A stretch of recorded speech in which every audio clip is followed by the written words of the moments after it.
안녕하세요. 오늘도 사연 살롱을 찾아주셔서 감사합니다. 저는 송도에서 5살, 3살 아들 둘을 키우고 있는 30대 후반 엄마입니다. 예전에는 저도 직장을 다니는 워킹맘이었는데 저희 둘째가 태어날 무렵 다니던 직장을 그만두게 됐어요. 건강 문제도 있었고 무엇보다 시댁 관련 스트레스가 너무 커서 이혼 위기까지 갔었거든요. 그때는 세상에 뭐 이런 경우가 다 있나 어이없고 화만 나서 우울함도 많았는데 남편과 아이들 때문에 마음을 고쳐먹고 지금은 그럭저럭 남편까지 포함해 남자 셋을 호령하며 큰 소리치고 살고 있답니다. 시어머니는 좀 특이한 분이었어요. 물론 그때는 그걸 인지하지는 못했죠. 그저 다른 시어머니와는 다른 분이구나. 조금 특이하지만 자기 주관이 뚜렷하시구나. 정도로만 생각했었는데 이게 알고 보니 전부 사기였어요. 여기서 황당한 건 당한 사람이 저 하나가 아니라는 건데요. 남편은 물론이고 시누이와 시아버님까지 전부 시어머니한테 20년 가까이 속고 살았어요. 여러분은 믿기시나요? 20년 동안 함께한 가족에게 속고 살았다는 걸요. 그래서 그 충격으로 저는 이혼까지 하려고 했었는데 그러다 남편도 무슨 죄인가 싶고 아직 어린 애들 생각해서 마음을 돌렸죠. 지금 생각하면 그래도 그때 이혼하지 않아서 다행이라는 생각해요. 그만큼 저도 남편과 아이들을 너무 사랑하니까요. 그리고 무엇보다 당사자인 시어머니와는 연을 완전히 끊게 되었으니 더는 이혼의 이유도 없었는데요. 그래도 그날의 사건은 후폭풍이 대단했어요. 다른 가족들한테도 엄청난 충격이었으니까요. 그래서 5년이나 지난 지금에서 그 이야기를 한번 곱씹어보려고 사연을 신청하게 되었는데 황당하고 어이없었던 제 사연을 들어주셨으면 좋겠습니다. 저와 남편은 대학 때 소개로 만나 5년의 연애 끝에 결혼을 약속한 사이였어요. 보통의 연인들처럼 싸우기도 하고 서로가 아니면 죽겠다고 울고 짜기도 하면서 버라이어티하게 5년을 보냈죠. 그리고 30을 코앞에 두고 시댁에 먼저 인사를 갔는데요. 솔직히 5년 동안 남편을 만나면서 시댁을 간 것은 그때가 처음이었어요. 시부모님을 뵙는 것도 처음이었죠. 어쩌다였기는 했지만 밖에서 여동생, 그러니까 신우만 몇 번 본 게 다였어요. 그래서 솔직히 긴장이 좀 되긴 하더군요. 그래도 첫인상이 중요하잖아요. 그런데 그게 다였어요. 다른 것들은 크게 걱정을 안 했거든요. 왜 연애를 오래 하면 알게 모르게 상대방 집안에 대한 얘기를 종종 듣잖아요. 그런데 그때 남편은 조금 걱정되는 얼굴로 이렇게 말했어요. 나는 우리 집에 딱히 큰 불만은 없지만 엄마가 워낙 나 어렸을 때부터 자식이 당연하게 부모 덕 바라면 안 되는 거라고 10원 한 장 보태주지 않은 게 그렇게 서운했어. 대학 입학금 내준 게 마지막이었다니까. 내가 졸업하기까지 대학 등록금 만드느라 고생한 거 자기도 알지? 아직 갚아야 할 학자금 대출도 남았고. 알지. 근데 그건 어머님이 사정이 있어서 그런 게 아닐까? 자식 도와주고 싶지 않은 부모가 세상에 어딨어. 굳이 힘들다는 말을 하기 그러니까 그러신 걸 수도 있잖아. 아니야. 우리 집이 건물이며 아파트, 오피스텔까지 부동산이 얼마나 많은데 거기에 엄마는 자기 물건은 고민도 안 하고 턱턱 산다니까. 명품 가방, 해외여행도 고민하는 거 한 번도 못 봤어. 어머 정말? 자기 어머니 좀 특이하시네? 그럼 동생은? 걔도 마찬가지지. 그래서 미란이도 딸인데 엄마 별로 안 좋아해. 걔도 나처럼 지금 학자금 대출 갖고 있을걸. 대박. 근데 아버님은 어머님이 그러시는 거 가지고 뭐라고 안 하셔? 같은 생각이신가? 뭐 그런 거겠지. 엄마가 옆에서 말하면 옆에서 뭐라고 한 적도 없었으니까. 우리 아빠가 워낙 집안일에 관심도 없고 1부터 10까지 다 엄마한테 맡겼으니까 자기는 신경 안 쓰는 거지. 집이 어려운 것도 아닌데 자기나 동생이나 좀 서운하긴 했겠다. 너무하긴 하셨네. 말도 마. 난 우리 집인데도 어떨 때는 남의 집처럼 느껴진다니까. 그래서 아마 내 예상대로라면 우리 결혼한다고 해도 돈 한 푼 보태주지 않으실 거야. 그건 자기한테 미리 말해야 할 것 같아서 자기도 기분 나쁠 수 있잖아. 그래? 결혼 비용까지 안 주신다고? 저는 그 당시 남편한테 그 말을 듣고 속으로 에이 설마 라고 생각했어요. 다른 건 몰라도 자식 혼사고 사돈네가 있는데 그러실 수 있을까 싶었거든요. 그런데 제가 인사를 갔을 때 남편의 말은 정말이었어요. 예진이라고 했지? 반가워. 내가 우리 아들 여자친구 얼굴 진짜 보고 싶었는데 이제야 보네. 말 편하게 해도 되지? 어차피 한 식구 될 사이인데. 예진이 너 우리 집에 시집 오기로 한 거 진짜 로또 맞은 거야. 들었는지 모르겠지만 우리 집이 부동산으로 돈 좀 있는 집이거든. 근데 니들 결혼할 때는 돈 한 푼도 안 해줄 생각이다. 처음부터 부모한테 의지해 버릇하면 안 되는 거잖아. 돈 귀한 줄 모르고. 나도 그랬어. 나도 네 시아버지랑 결혼할 때 한 푼도 없이 단칸방에서 시작했는데 알뜰살뜰 모아서 지금까지 일궈온 거야. 요즘 애들은 당연하게 부모한테 집이다 예물이다 이것저것 받아 챙기는데 나는 그거 진짜 반대다. 그게 뭐니? 결혼이라는 게 부모로부터 독립해서 자기 가정을 이루는 건데 자기 힘으로 시작해야 의미가 있지. 안 그래? 대신 우리가 갖고 있는 거 우리 죽으면 다 니들 거지. 그러니 괜히 지금 당장 돈 안 준다고 곱깝게 생각하지 말고 자식된 도리 며느리 도리는 제대로 해야 한다. 아마 우리 집이 갖고 있는 부동산들 시세만 따져도 50억은 좋게 넘을 거야. 예진이 너 아주 탱 잡은 거라니까. 시어머니는 무슨 개똥철학을 초면인 저한테 장황하게 늘어놓으시면서 저한테 연신 자기 집에 시집 오는 건 최고의 선택이라며 저를 비행기 태우셨어요. 솔직히 좀 황당하긴 하더라고요. 형편이 어려우셔서 보태주지 못하신다고 하면 그건 당연히 제가 이해할 수 있는 일인데 시어머니는 자기네들은 남보다 경제적으로 여유가 많다고 어필하시면서 돈 한 푼 주지 않겠다고 하시니 사람을 갖고 노는 것도 아니고 좀 기분이 그렇더라고요. 거기에 나중에 유산 상속받을 거 생각해서 자기한테 할 도리는 다 하라고 강조까지 하시니 어른에게 이런 표현을 쓰는 게 좀 그렇지만 비호감이었어요. 그게 자기네 집에 첫 인사 온 예비 며느리한테 할 소리는 아니잖아요. 그래서 그때는 이 결혼을 하는 게 맞나? 살짝 고민도 했는데요.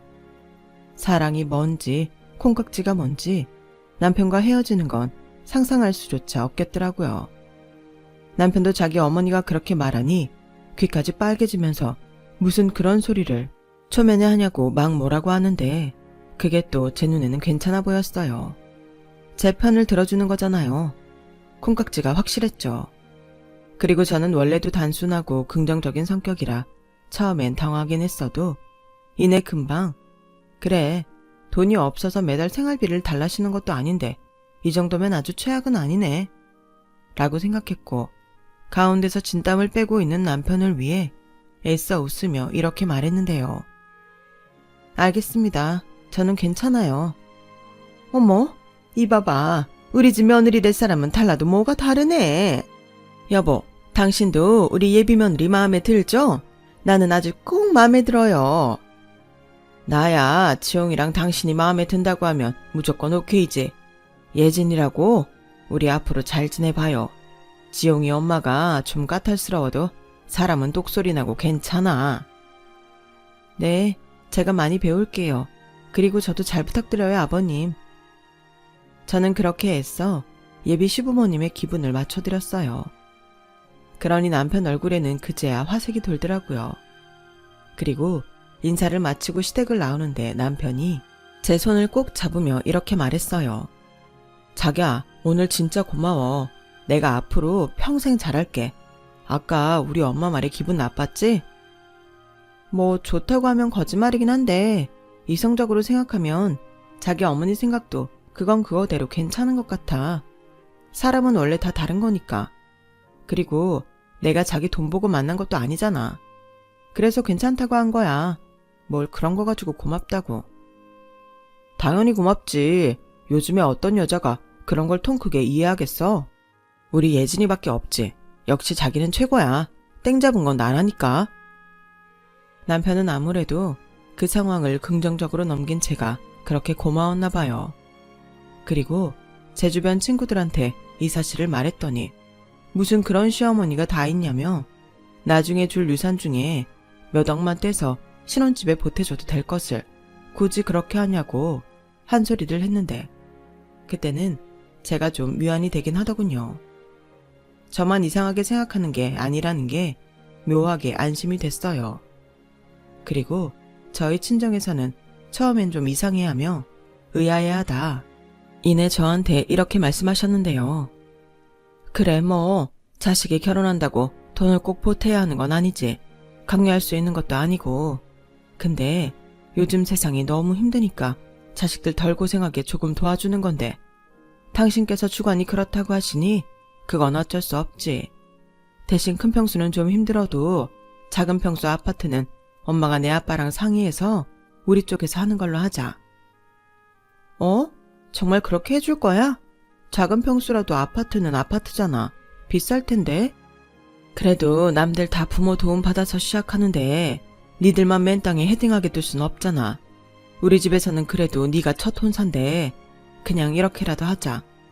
니들 안 그래도 오래 만났는데 괜히 이런 일로 속 끓일 거 없잖아. 저는 저희 엄마 말에 너무 감사했어요. 솔직히 예비시댁에서 돈 한 푼 받지 못하는 거면 저희 집에서도 돈 한 푼 받지 않아야 공평하다고 생각했는데 그러면 저희가 너무 없이 시작해야 하니 그게 막막하던 차라 엄마의 말이 가뭄의 단비처럼 느껴졌죠.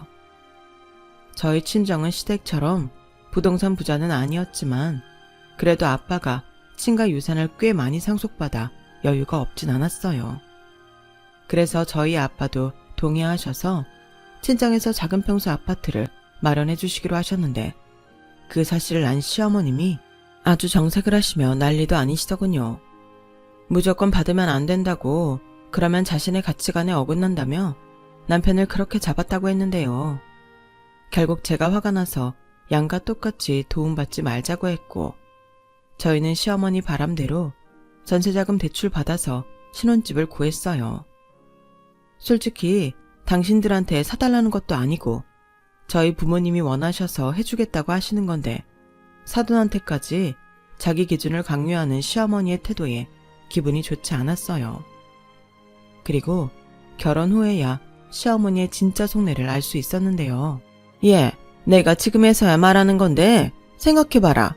우리 집에서는 10원 한 장 해주지 않는데 니네 친정에서 집을 사준다고 그걸 홀랑 받으면 사람들이 우리를 뭘로 알겠어? 막말로 우리가 못 사는 집도 아닌데 괜히 여러 사람 입방아에 오를 일 뭐하러 만드냐고. 게다가 사준다고 했던 아파트도 작은 거라며. 그럼 괜히 코딱지만한 거 하나 해줬다고 니네 집에서 우리를 또 얼마나 무시할 거야. 나는 그 꼴은 못 본다. 내가 다 생각이 있고 기준이 있어서 그런 건데. 아무튼 너 너무 서운해하지 말고 우리 살아있는 동안은 착실하게 돈 무서운 줄 알고 아끼면서 살아. 우리 죽으면 넌 유산으로 돈방석에 앉는 건데 그 정도는 양심상 해야지. 안 그러니? 그놈의 유산 타령. 저는 도무지 시어머니의 의중을 알 수 없었어요. 그저 자기 체면 망가지는 게 싫어서 저희 부모님도 아무것도 하지 말라는 거잖아요. 그 어디에도 저희를 생각하는 마음이 없어 보였어요. 그래서 걸핏하면 유산 운운하면서 재산세 같은 세금을 내야 하는데 당장 현금이 없으시다며 어차피 물려받을 재산에 나오는 세금이니 대신 내라고 500만 원에서 많게는 1000만 원도 요구하셨어요. 그뿐만이 아니었죠. 당신이 친구들이랑 여행을 가는데 용돈 겸 경비 겸 300만 원을 달라시는 거예요. 너무 황당했죠. 300만 원이 턱턱 내드릴 수 있는 소액이 아니잖아요. 어머니, 300만 원이요? 도대체 어딜 가시길래 혼자 가시면서 그렇게나 들어요? 그리고 아시겠지만 저희 돈 없어요. 전세자금 대출이랑 카드값 매달 나가는데 그런 여유는 당연히 없죠. 지난번에 세금 내실 돈도 없으시다고 현금도 100만 원 가져가셨잖아요. 아니 그야 그 돈은 어차피 너희가 물려받을 재산이니까 조금 도움을 받을 수도 있는 거고.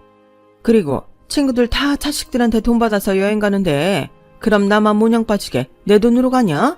넌 내 체면을 정말 생각하지 않는구나. 그깟 300만 원이 뭐가 많다고. 나중에 나 죽으면 몇십억씩 받아 챙길 것들이? 죄송해요. 부동산 부자이신 어머님한테는 그깟 300만 원이지만 저희는 한 달 생활비보다도 큰 돈이라서요. 한 20만 원 정도면 드릴 수 있는데 300만 원은 정말 무리예요. 저는 최대한 제 입장을 설명했어요. 하지만 시어머니는 서운하다며 제 말을 들을 생각도 안 하셨고 급기야 남편한테 전화해서 제 흉을 그렇게 보시며 난리를 치셨다는데 그때는 남편도 화가 나서 대판 싸웠다고 하더군요. 그래서 그날 이후 저와 남편은 한마음으로 시댁에 가지 않았어요. 명절에도요. 그랬더니 시어머님이 먼저 연락해서는 그때는 자기도 너무 서운해서 그랬다며 화해를 시도하셨고 어른이 먼저 굽히고 들어오니 저희가 버티는 것도 아닌 것 같아서 그때는 저희도 그 정도에서 멈췄어요. 그리고 그 일이 있던 덕에 결혼하고 2년 가까이는 별다른 일이 없었는데요.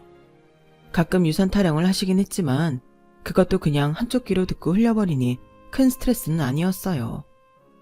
당장 주시겠다는 것도 아니고 그걸로 끌려다닐 일은 없었으니까요. 그러다 제가 임신을 하게 되었어요. 마침 전세 계약도 끝나서 연장을 할지 이사를 갈지 고민을 해야 하는 시기에 친정아빠가 먼저 이번에야말로 집을 해주시겠다고 하시더군요. 당연히 저와 남편은 괜찮다고 했어요. 시어머니 때문에 받기도 좀 그랬으니까요. 아빠, 괜찮아. 그리고 이번에도 시어머님이 뭐라고 하실 건데 굳이 왜 돈 써가면서 안 좋은 소리를 들을 필요 없잖아. 이사는 우리 힘으로 할게. 이제 식구도 늘었는데 더 큰 집으로 이사해야 하지 않겠어? 그리고 애도 태어나면 힘든데 이사 다니는 것도 일이지. 그냥 이참에 아파트 하나 매매해 줄게. 니네 시댁에는 그냥 전세라고 하면 되잖아. 장인어른, 말씀은 너무 감사한데 정말 괜찮습니다. 괜히 나중에 저희 집에서 알면 속였다고 더 뭐라고 할 거예요. 저는 괜찮은데 예진이랑 장인어른한테 저희 엄마가 실수할까봐 제가 좀 그래서요. 이 사람아, 나는 괜찮아. 그냥 그 순간만 좀 참고 넘기면 되지. 집이라는 게 살 수 있을 때 사야 하는 거야. 나도 지금은 이렇게 사주겠다고 하지만 나중엔 사람 일은 모르지. 그때 가서 받을 걸 후회하지 말고 그냥 받아. 내가 결혼할 때 한 푼도 못 해준 게 한이라서 그래. 저희 친정아빠는 손주가 곧 생긴다는 생각에 이번만큼은 단호하셨어요. 그러면서 아파트는 나중에 시세가 더 오르기 때문에 살려면 지금 사야 한다며 이미 받은 곳도 있다고 하셨는데 그때는 저도 사람인지라 욕심이 나더라고요. 곧 아이도 태어날 텐데 부모라면 당연히 조금 더 나은 환경에서 아이를 키우고 싶잖아요. 게다가 저희 부모님이 봐둔 아파트가 친정과 꽤 가까운 곳이라 더 마음이 끌렸는데 그렇게 저희 부부는 친정의 도움을 받아 아파트를 얻게 되었어요. 물론 명의는 제 앞으로 해주셨죠. 하지만 남편은 자기 명의가 아니어도 저희 부모님께 너무 감사하다며 평생 은혜 갚는다는 심정으로 장인 장모한테 잘할 거라고 새 아파트를 보며 말했는데요. 그때는 뭔가 좀 마음이 짠하더라고요. 시부모님은 뭐 하나라도 해줄 생각이 없는데 저희 집에서는 자꾸만 뭐라도 해주려고 하니 그 마음이 저보다도 더 크게 다가갔던 모양이었어요. 그리고 저희는 일하랴 이사 준비하랴 정말 바쁜 나날을 보냈죠. 그리고 굳이 숨길 생각은 없었지만 일단 이사를 마치고 이야기할 생각으로 시댁에는 당장 말하지 않았는데요. 그렇게 등기 업무 및 이사를 마치고 집들이를 코앞에 둔 어느 날 저희 집 등기부 등본을 떼봤다며 시어머님이 전화를 하셨어요. 야, 내가 지금 니네 집 주소로 등기부 등본을 떼봤거든? 근데 이게 왜 소유자가 네 이름이 나오니? 너 이사간 그 아파트 전세 아니고 산 거니? 게다가 융자도 없는 거 봐서는 대출도 없는 거야? 아, 네. 곧 말씀드리려고 했는데 저희 이번에 이사 온 집은 저희 친정에서 사주셨어요. 곧 있으면 손주도 태어나는데 빚 갚고 이사 다니면 힘들지 않겠냐고 하셔서. 예, 너는 그런 일이 있으면 당연히 우리랑 상의를 해야지. 네 마음대로 홀랑 받으면 어떡하니? 네가 생각이 있어서 그런 건데 왜 나를 이상한 사람을 만들어? 내가 전에도 말했지? 우리가 돈이 없어서 못 주는 것도 아닌데 어쩜 니네 부모님은 그렇게 사돈 배려가 없으시냐? 누가 보면 친아들 아니라서 돈도 안 쓰려고 한다고 하겠다. 어머니, 아무도 그런 거 신경 쓰지 않아요. 그리고 굳이 미리 말씀드리지 않은 것도 이러실까봐 그런 건데 그냥 이번은 넘어가 주세요. 저희도 능력이 되면 당연히 어머니 말처럼 도움 안 받고 싶죠. 저도 저희 부모님 돈 당연하게 생각하지 않아요. 근데 지금은 뱃속에 애도 있고 저희가 너무 힘들어서 그래요. 알았다. 뭐 이미 서류 작업까지 끝났는데 내가 이 이상 뭐라고 하겠니?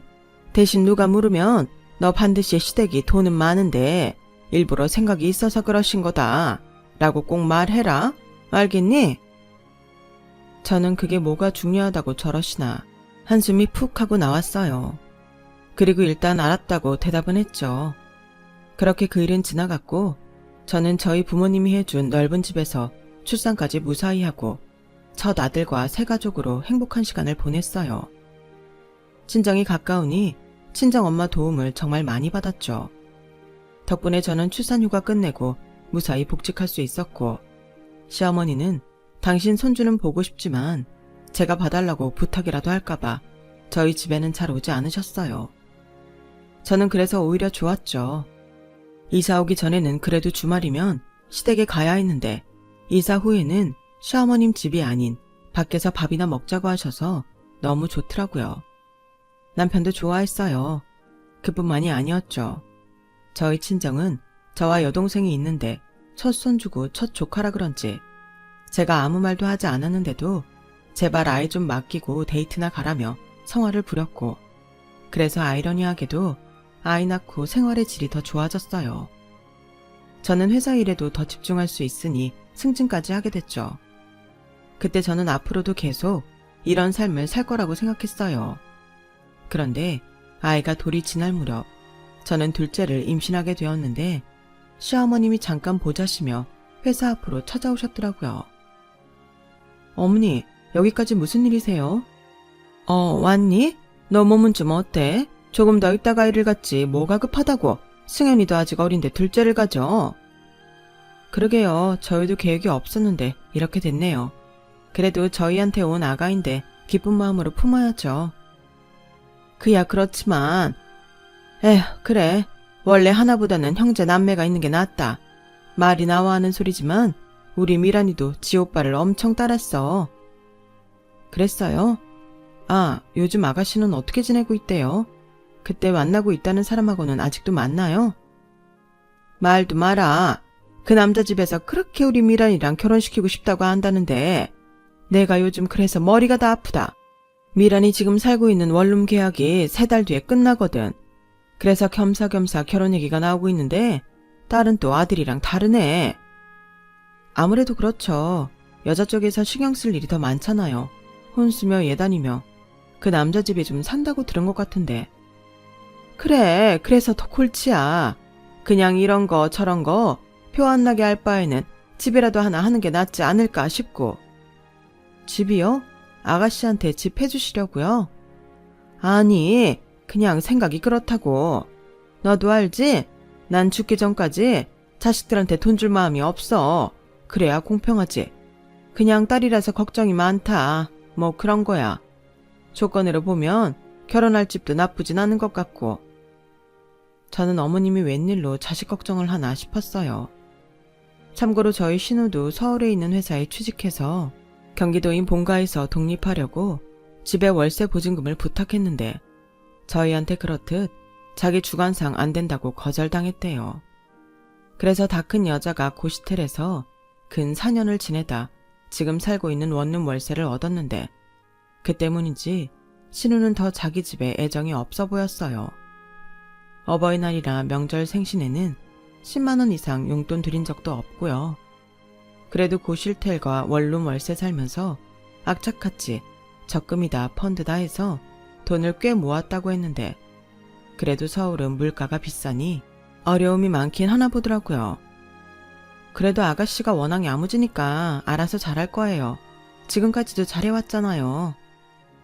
그래도 저 혼자 어쩌겠어. 내가 딸 자식 떼어놓고 사느라 속이 시커멓게 다 탔는데 이젠 시집 보낼 생각을 하니 걱정이 이만저만이 아니다. 내가 그동안은 표현하지 않았지만 미란이 걔 생각만 하면 가슴에 돌덩이가 든 것처럼 마음이 무거워. 저는 시어머니의 말을 듣고 그래도 딸이라고 생각하는 마음이 다르신가 했어요. 정말 의외라고 생각했죠. 하지만 여전히 이해는 가지 않았어요. 그렇게 딸 걱정이 이만저만이 아닌데 왜 위험하게 고시텔에 살게 했을까요? 그것부터가 말이 안 된다고 생각했어요. 저도 잠깐이지만 서울로 회사를 다닐 때 저희 부모님이 여자 혼자 살기 위험하다며 오피스텔 전세 보증금 해주셔서 거기서 생활한 적이 있었어요. 그래서 시어머니의 말이 묘하게 이상하더라고요. 시어머니 말대로 돈이 없는 집이 아니잖아요. 그래서 저도 모르게 속임말이 입 밖으로 튀어나오고 말았죠. 어머니, 그렇게 아가씨가 정 걱정이 되시면 어머님이랑 아버님이 아가씨 좀 도와주세요. 어차피 없어지는 돈도 아닌데 갖고 계신 부동산 하나만 정리해도 그럴 여유는 충분하시잖아요. 뭐? 우리더러 미란이를 도와주라고? 예, 내 사전에 그런 일은 없다. 지가 벌어서 지 앞가림해야지. 어디서 다 큰 자식이 부모한테 손을 내밀어. 그럴 거였으면 니들 결혼할 때도 떡하니 지금 사는 집보다 더 좋은 집 해줬지. 저는 속으로 그럼 어쩌라고? 라고 생각했어요. 걱정이 많으면 도와주면 될 일이고 자기 주관대로 생각하시라면 야무진 딸을 믿고 생각 안 하시면 될 일인데 도무지 어느 장단에 맞춰 손바닥을 쳐야 할지 모르겠더라고요. 게다가 시누이는 그다지 살가운 성격이 아니고 독립적인 성향이 강해서 결혼 전에 몇 번 보긴 했어도 결혼 후에는 따로 본 적은 없었어요. 그러니 가족이라도 그렇게 큰 친분은 없었는데 저도 그렇고 신우도 큰 불만이 없었어요. 저도 그게 낫다고 생각했고요. 어느 정도 거리를 유지하는 편이 서로 감정 상할 일이 없다고 생각했는데 시어머니는 애교도 없고 살갑지 않은 당신 딸에게 서운한 게 이만저만이 아니라고 하더군요. 내가 내 얼굴에 침 뱉는 것 같아서 말은 안 했지만 미란이 걔가 나한테 뭐 해준 게 있니? 다른 집 딸들은 자기가 먼저 엄마를 그렇게 챙긴다고 하던데 화장품이다 옷이다 죄다 사다 나르기 바쁘다고 내 친구들이 얼마나 자랑을 하는 줄 알아? 휴가 받으면 같이 놀러 가자고 쟤들이 다 알아서 예약하고 그런다는데 우리 딸은 생전 그런 센스가 없잖아. 나 먹으라고 빵 쪼가리 하나 사오는 법이 없다니까. 그냥 무슨 세금 내듯이 의무처럼 겨우 10만 원 주는데 나 정말 불만 많다. 그래도 지 낳아서 키워준 애민데. 그리고 그때는 시어머니한테도 살짝 짜증이 났어요. 자식들한테 그렇게 매정하게 굴면서 당신은 바라는 게 뭐가 그렇게 많은지 시누이가 오죽했을까 싶었어요. 거기에 안 도와줄 거면 돈 있다는 소리나 하지 말지. 왜 사람 약을 올리는 걸까요? 그래서 그 뒤로 저는 그냥 시어머니의 말만 들을 뿐 아무 말도 하지 않았는데요. 그래서 그런지 분명 용건이 있어 보였는데 그냥 가셨어요. 결과적으로 자기 딸 걱정과 험담만 하시고 가신 거죠. 저는 그러거나 말거나 했어요. 그리고 집에 와서 남편한테 낮에 시어머니가 오신 일을 말했죠. 그랬더니 엄마도 참 이상해. 미란이 걔가 괜히 그러나? 걔가 집에 맺힌 게 좀 많아. 원래 미술하고 싶어 했거든. 학교에서 재능이 아깝다고 조금 더 준비해서 미대 보내라고 했는데 엄마가 다 한통속으로 자기 돈 쓰게 하려고 그런다고 딱 잘라버렸어. 그때 미란이 걔가 울면서 어른 되면 갚겠다고 딱 대학 입학금까지만 해달라고 빌었는데 엄마가 나중은 없는 거라고 매정하게 잘라버렸어. 걔 그래서 집에 더 정이 없는 거야. 난 내 동생 이해해. 아마 시집 가면 더 할걸. 라고 남편이 신우 편을 들며 말을 하는데 저는 신우한테 그런 사정이 있는 줄은 그때 처음 알았어요. 그리고 저도 신우의 마음이 100번 1000번 이해가 가더라고요. 돈이 없어서 못 보내주는 거라면 가슴 아픈 일이지만 돈도 많다면서 자식이 하고 싶은 일을 못하게 한다는 게 계모도 아니고 말이 안 되잖아요. 저는 그 순간만큼은 마치 제 일처럼 화가 났어요. 신우가 너무 불쌍하게 느껴졌거든요. 물론 지금은 직장 다니면서 나름 만족하며 지내고 있는 것처럼 보이지만 신우의 그 서운함이 어디로 갔을까? 매달 10만 원씩 주는 것도 대단하다는 생각이 들더군요. 저라면 그것도 안 주고 싶을 것 같았어요. 거기에 나중은 없다고 자기 자식한테 말했다고 하시면서 왜 저한테는 나중에 자기 유산 받으면 돈방석에 앉을 거라는 나중을 생각해서 자기한테 잘하라고 하시는 건지 내로남불이 따로 없었죠. 그러니 원래도 없던 정이 더 뚝 떨어졌고 그냥 인간적으로 시어머니와는 거리를 두고 싶었는데 며칠 뒤 이번에는 시어머님이 전화를 하셨어요. 이번에도 마찬가지로 자기가 딸이 너무 걱정이라며 운을 떼시더군요. 이쯤이면 저한테 뭘 바라시는 게 있다고 저는 판단해서 더 촉각을 세우고 전화통화를 했는데 드디어 시어머님이 당신의 검은 속내를 드러내시더군요. 아휴, 그래도 지 오빠는 처가 도움을 받긴 했지만 집까지 마련하고 결혼해서 잘 사는데 아무리 미란이 걔가 아니라고 해도 지 오빠가 좀 풀었겠지? 어쩌면 그래서 더 집에 정을 안 붙이려고 그러는 것 같아. 너무 그렇게 생각하지 마세요. 사람 상황이라는 게 있는 거잖아요. 딸이라고 뭐 다 살갑고 그러나요? 그래도 아가씨는 야무져서 잘 살 거예요. 예비 신랑도 괜찮은 사람이라면서요. 회계사라고 했던가? 그야 그렇지만 그래도 나는 걱정이 많지. 어제 미란이가 그러는데 그 집에서 신혼집을 글쎄 반반씩 하자고 했단다. 서울 집값이 뭐 반이라고 해도 얼마인데. 아, 하긴 그건 그렇죠. 그럼 그렇게 걱정되시면 어머니 좀 도와주세요. 다른 사람도 아니고 딸인데. 저는 남편한테 들은 것도 있고 해서 또다시 제 마음의 소리가 입 밖으로 나갔어요. 그런데 이번에는 먼저 본과는 다른 반응이 오더라고요. 그래, 나도 이제는 좀 도와줘야 하는 게 아닌가 싶기도 해. 너무 내 주관만 내세운 것 같아서 미안하더라고. 근데 내가 지난번에 좋은 땅이 있길래 하나 샀거든. 그래서 현금이 씨가 말랐다. 너도 알잖아. 내가 또 부동산 보는 안목이 높아. 그래서 우리 집이 부동산 부자인 거지. 그리고 원래 부동산 많은 집이 현금이 없다. 그래서 도와주고 싶어도 도와줄 수가 없어. 이제 와서 잘 오르고 있는 걸 팔 수도 없고. 그래서 하는 소린데 니네 친정은 우리랑 다르게 통장에 돈을 묶어놓는 스타일이시지? 네? 저희 친정이요? 그래. 그래서 니네 아파트를 현금으로 턱 하고 사주셨잖아. 뭐 투자나 그런 데는 관심이 없으셔서.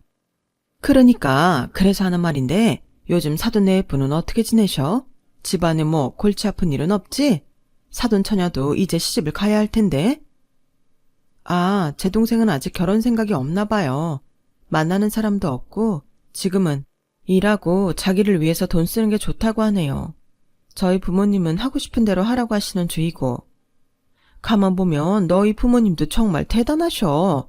자식들 일일이 다 챙기시고 그러면서도 그 정도 여유를 갖고 계시다니. 그게 보통 일이 아니야. 난 니네 부모님 정말 존경한다. 저는 이건 또 무슨 꿍꿍인가 싶었어요. 결혼하고 저희 부모님에 대해 좋게 말씀하시는 거 들은 적 없거든요. 그런데 무슨 바람이 불어 연신 저희 부모님을 존경까지 운운하며 축혀 세우시는지 저는 더 긴장의 끈을 바짝 조였어요. 그리고 설마 했던 말을 꺼내시더군요. 저기 사돈께서는 투자 같은 데 관심이 없나? 투자요? 에이, 저희 부모님은 그런 거 싫어하세요. 아니, 다른 데가 아니고 나한테 현금을 좀 융통해 주셨으면 해서. 아까도 말했지만 이젠 나도 우리 딸 도와주고 싶어. 집장만 하고 안정적으로 잘 사는 니들 보니까 내가 마음이 더 짠해서 안 되겠다. 괜히 결혼 전부터 그깟 돈 몇 푼에 자존심 구길 거 뭐 있니? 그런데 지금 우리는 현금이 없고 그래서 사돈 도움을 좀 받고 싶어서. 물론 그냥 달라는 건 아니야. 저기 그래도 그건 좀 그렇죠. 어머님이랑 아버님이 없으신 분도 아니고 갖고 계신 부동산 중에 하나만 정리해도 될 일을. 정리하기 싫으신 거면 담보대출은 어떠세요? 뭐 대출? 얘 큰일 날 소리 하네. 우리 나이가 몇인데 대출을 받니? 그걸 언제 다 갚으라고? 나는 절대 싫어. 아니 어차피 반반씩 하기로 했으면 공동명의 할 텐데 정 그러시면 상환은 아가씨한테 하라고 해도 되죠. 아니 그러지 말고 네가 좋게 중간에서 네 부모님한테 말 좀 잘해줘라. 너도 알잖아. 나중에 우리 재산이 다 너희한테 갈 거라는 거. 그럼 나중에 거기서 네가 해결해드리면 되잖아. 그때는 이자까지 팍팍 쳐서 더 드려도 된다. 이만하면 남는 투자 아니니? 네? 아니 어떻게 사돈한테 그런 부탁을 하실 생각을 하세요? 저도 싫어요. 저희 부모님이 왜 자식도 아닌 아가씨 집을 해줘요? 제 동생도 있는데. 아니, 네 동생은 결혼 생각도 없다며. 그럼 당장 그 돈 쓸 데도 없는데 투자라고 생각하고 쓸 수도 있지. 내가 떼먹을까봐 그러니? 그런 게 아니라 발상부터가 이상하잖아요. 누가 사돈한테 돈 요구를 해요? 뭐? 내가 언제 돈 요구를 했다고 그래? 그냥 부탁을 좀 하고 싶다는 거지. 이만한 조건이면 쌍방 이득이잖아. 너는 무슨 애가 이렇게 오바를 떠니? 제가요? 어머님이야말로 어떻게 저한테 그런 말씀을 하세요. 저 결혼할 때는 주관이 어쩌고 하시면서 시댁 체면 때문에 저희 친정 도움도 못 받게 하셨잖아요. 저는 저희 집 딸인데 그러셨으면서 이제 와서는 사돈 처녀 결혼하는데 투자하라고 돈을 해주라고요? 이게 말이 된다고 생각하세요? 왜 말이 안 되니? 그리고 너는 네 동생 아니라고? 우리 미란이가 딱하지도 않아? 지는 지 부모 덕에 좋은 아파트에서 걱정 없이 살면서 어쩌면 매정하게 그러냐? 네가 그러니까 더 우리 애가 집에 정이 더 없는 거야. 니들만 잘 살면 그만이야? 나도 니들 그렇게 사는 거 보면 괘씸한데 미란이 걔는 오죽하겠냐고. 이번에는 그 이유가 저 때문이에요? 그거야 다 어머님 때문이죠. 저도 들었어요. 아가씨 미대 가고 싶어 했는데 어머니가 돈 많이 든다고 안 된다고 하셨다면서요. 그래서 아가씨가 나중에 갚을 테니 입학금만 해달라고 해도 나중은 없는 거라고 하셨다면서 왜 이제 와서 제 탓을 하세요? 아가씨가 그러는 건 어머님 때문이에요. 딸 걱정이 그렇게 많으시다면서 딸이 고시텔에 가는 건 괜찮으셨잖아요. 왜? 이번에도 그놈의 체면 때문에 그러신 거죠? 그쪽 집에 반반하자고 하니 안 해주면 체면 구겨지니까.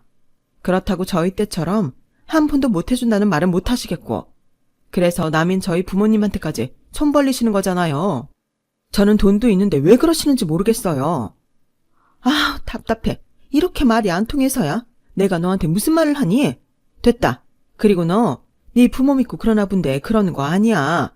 나는 네 CM이다. 너 나한테 실수하는 거야? 그렇게 시어머니는 전화를 끊으셨어요.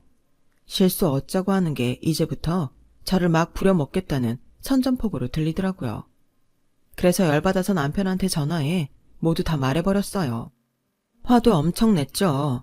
어떻게 사돈한테 자기 딸 시집갈 돈 해달라는 말을 하시냐고요.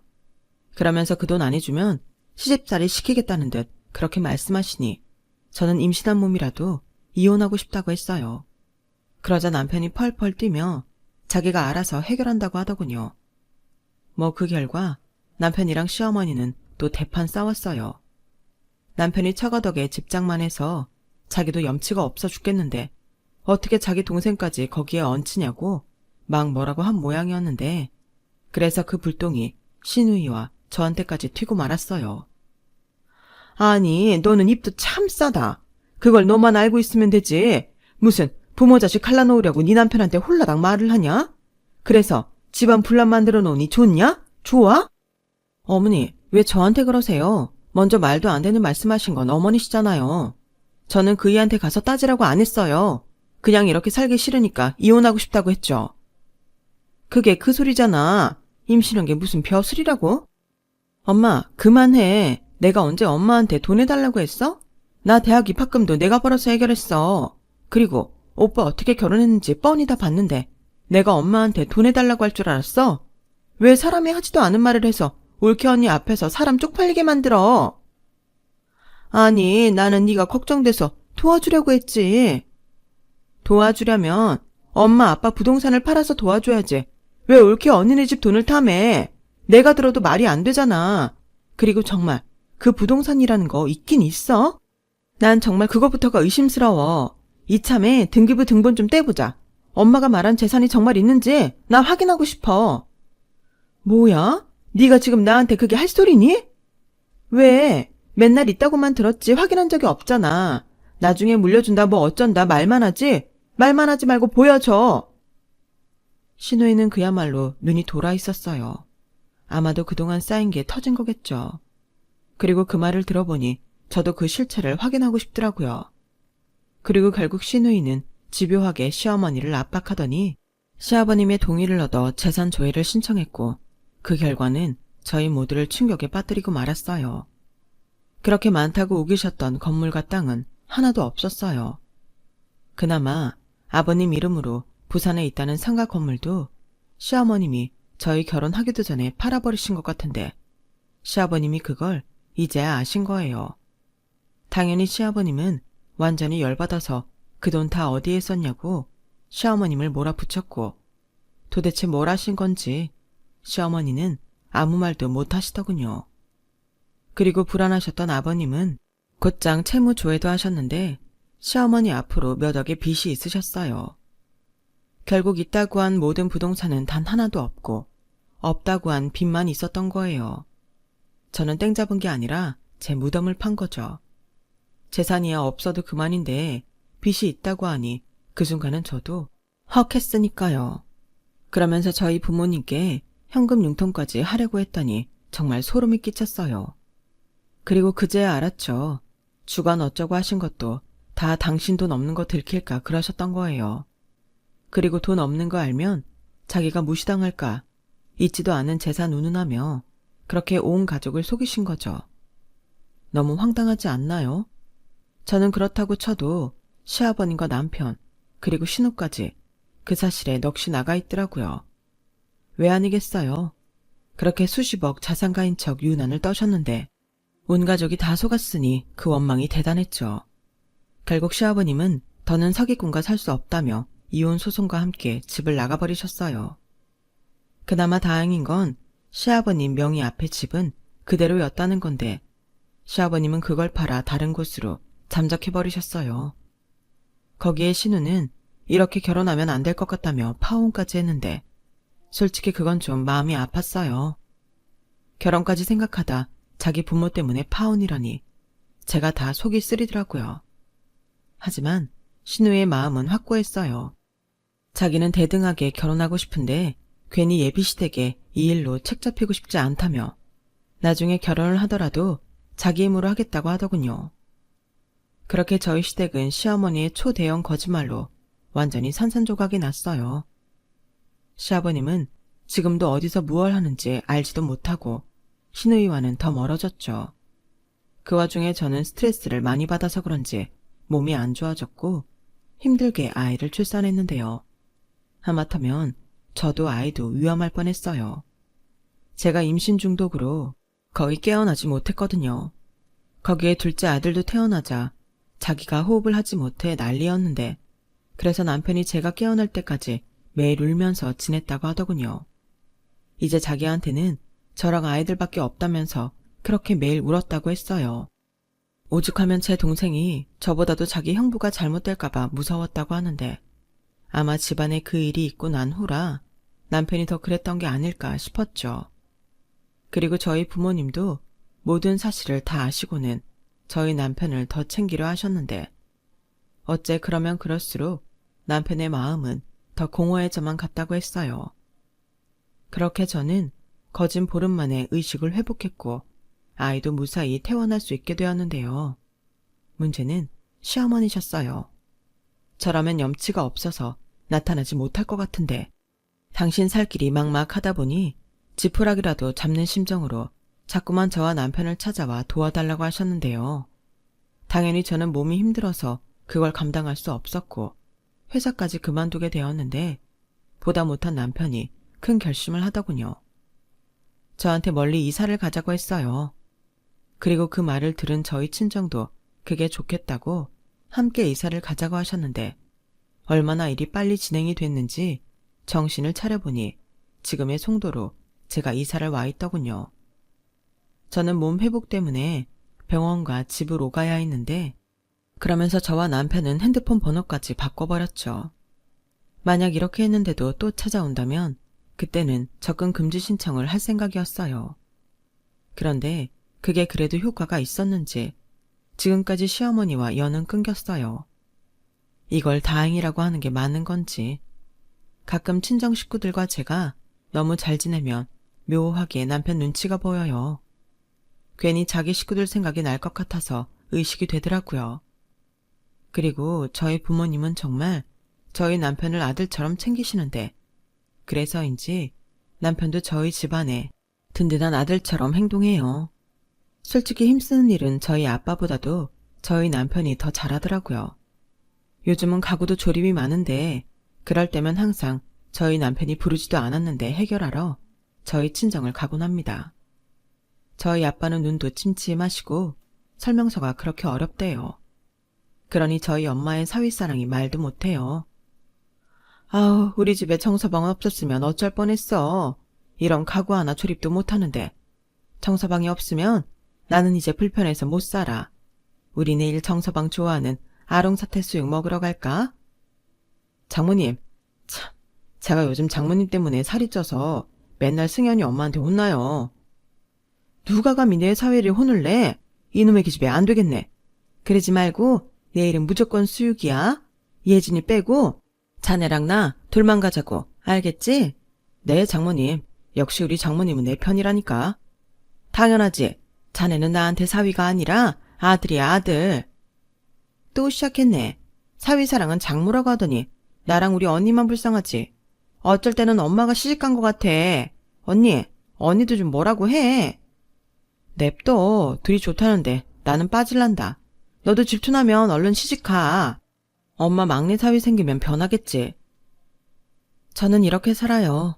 집집마다 저마다의 사연이 있잖아요. 웃고 있는 남편을 보면 그 마음도 속도 부디 함께 웃고 있길 바랄 뿐입니다. 저도 아들이 둘이나 있는 엄마로서 저희 시어머니처럼 되지 않기 위해 늘 자각하고 살려고 해요. 그리고 무엇보다 자식 앞에서는 거짓말하지 않겠노라 다짐하고 또 다짐했는데요. 저는 제 아들들이 저와 남편 때문에 속상할 일은 없게 해주고 싶어요. 꼭 그럴 거고요. 저희도 저희 친정 부모님처럼 자식을 위해 도움을 줄 수 있을지는 아직은 잘 모르겠지만 우리 아이들이 크는 동안 마음 다칠 일은 결코 만들지 않을 작정입니다. 어쩌면 그래서 제가 복직할 엄두가 나지 않는 것 같아요. 아직은 엄마 손이 많이 필요한 아이들이라서 당분간은 이렇게 지내려고 해요.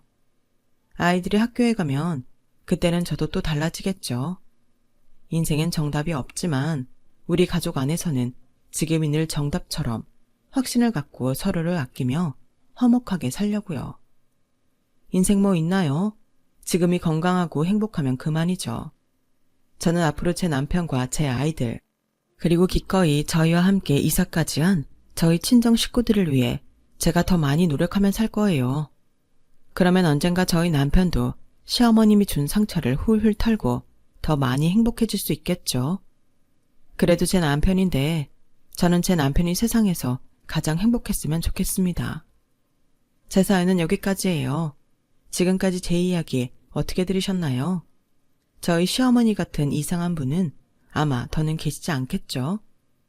거짓으로 대접받고 싶어 오랜 시간 소중한 가족들에게 상처만 준 저희 시어머니 같은 사람은 더는 없었으면 합니다. 그럼 지금까지 제 사연 들어주셔서 대단히 감사드려요. 늘 행복하시고 좋은 사람들과 행복한 날만 되시길 진심으로 바라겠습니다. 고맙습니다. 여러분, 사연 댓글에 응원과 현명한 조언 부탁드려요. 좋아요와 구독은 저에게 큰 힘이 됩니다. 오늘도 좋은 일 가득하세요.